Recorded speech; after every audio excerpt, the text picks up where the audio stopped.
Hey guys, welcome back. And we've been talking about the Eucharist here on our Revive series, Imaging Gift Revive, our participation in the national call of our bishops for Eucharistic revival.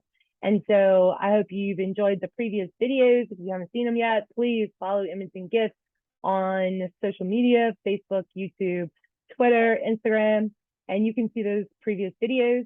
But tonight we're going to talk about a connection between what the Catholic Church says about or teaches about the Eucharist and theology of the body. So if you have taken any course on theology of the body, if you've studied the triptych of John Paul II, or the story of humanity, we know that our future is one of resurrection, a reunification of body and soul, and in an eternal glorified body, a real body of flesh, but also a body that's really different from what we experience in time. And we will have our bodies forever in eternity. Awesome, right? And so one of the things about this teaching too is like, why do we need a body in eternity? That seems kind of odd, right? Well, actually, there are some bodies in eternity, right? There is Jesus's body, glorified body. He ascended into heaven, body and soul. And there is Mary's body, glorified body in heaven, right? So they are our predecessors, right? So whenever we look to them, especially in the lens of theology of the body, we see Jesus. He goes before us in our humanity, and so we can look to him and see what happens to him in his humanity. We can see what our humanity is called to as well. And so we also have examples of what his body was like in the resurrection, which are really cool. So you should check them out, and you should read. This is not unfortunately what this video is about, so I'm not going to go into it. But if you read the resurrection accounts, all those appearances of Jesus after he had resurrected, you think about it in the sense of, well, how is his body different? Like, what characteristics about the body are different from what our bodies are like now? You'll start to see, I think, some characteristics of what our bodies are going to be like whenever we are able to experience the resurrection. You can also look at how Mary's body, because we have all these apparitions of Mary over the centuries of the church, and how, for instance, one example with Mary, when she appears to visionaries, she appears in the look of the culture, the people she's appearing to. She'll speak their language, right? So there's something really interesting about a glorified body that is going to be really different from how our bodies are now. And so we looked at them as like the predecessors of what we're going to be like in eternity with reunited with our glorified bodies. And so with this in mind, we also, the whole church, the second coming of Christ, we believe that the whole church will rise again, right? Everybody, every person that's ever lived will be reunited with their bodies, and their bodies will be glorified. And so when that happens, right, we're called to a particular communion. John Paul II, Theology of Body, says that our bodies are spousal, right? In their meaning, they're spousal. So we're made for another.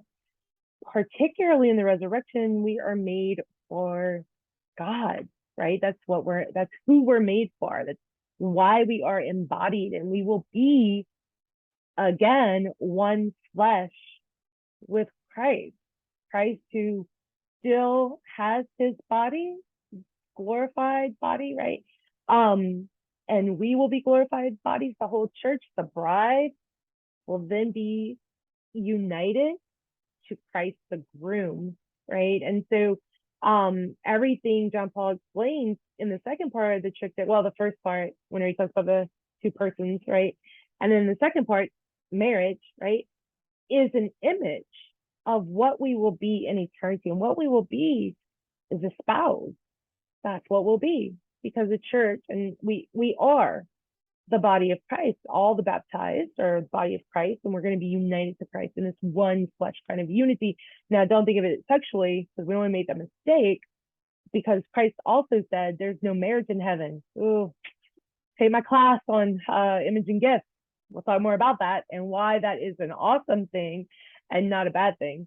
But it is true that our bodies will be espoused to Christ. There will be no marriage, right? So the espousal that we have in the communion we have with Christ in the resurrection will look and be very different from what we have here on earth in the marriage spousal union, right? But the premise is the same, and this is a complete and total gift of self and a complete and total receiving of the spouse, right? Totally receiving all that God is into our very, not only our souls, like we do at baptism, right? When God himself becomes present in the soul at baptism, but he will become present even in our body, right? So just let that sink in for a second, like pause the video maybe. In the resurrection, we will be united to God, not only in our souls, but also in our body. And what happens in the Eucharist, right? St. Faustina in her diary on Divine Mercy, I'll never forget this because it was so powerful in my understanding. I read this like more than 20 years ago. St. Faustina says, when we receive Holy Communion, the angels envy us because his blood runs through our veins. So for that 15 minutes after I receive him in Holy Communion, his blood runs through my veins. We literally become not just spiritually united to Christ, which is amazing, but literally we become one body with Christ. He's literally, I absorb him in his entirety. The whole person of Christ I take into myself, right? And he becomes wholly present in me, in his body, and he becomes present in my body, right? So I think this is one connection we can make in theology of the body to the Eucharist, right? Is that it's the resurrection.